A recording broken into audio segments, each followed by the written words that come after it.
আমার কিছু কথা বলার আছে। দেখো, তুমি টেনশন করো না।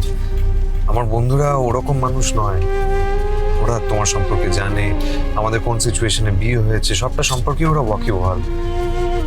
তুমি শুধু যতটা সম্ভব স্বাভাবিক থাকার চেষ্টা করো আর প্রয়োজন ছাড়া কথা বলো।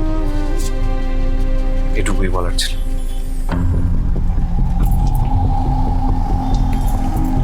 আচ্ছা উড়ান বাবু, আমরা তো এই বড় গেটটার সামনে দিয়ে যাব, তাই তো? হ্যাঁ, কেন বলো তো? এমনি জিজ্ঞেস করছি, বল না, বড় গেটটার সামনে দিয়ে যাব তো? হ্যাঁ, ওখান দিয়েই যেতে হবে, ওটাই একমাত্র রাস্তা। ঠিক আছে।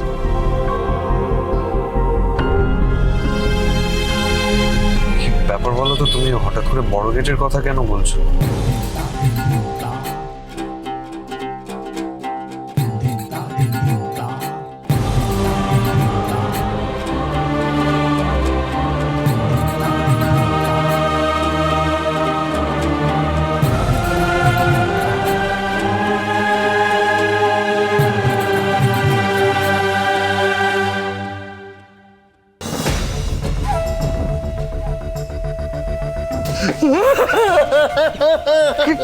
বাবা আমাকে বাঁচাও।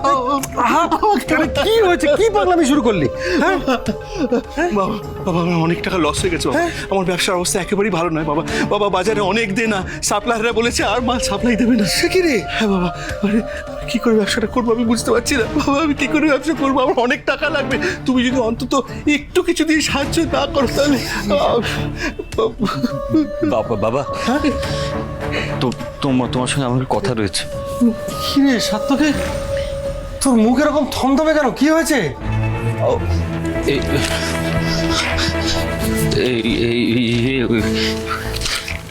ডাক্তার সাসপেক্ট করছে আমার একটা বড় টিউমার হয়েছে বাবা। কি বলছিস কি? তোর টিউমার? হ্যাঁ। কোথায়? ওই হাড়ে ইমিডিয়েট অপারেশন করতে হবে বাবা।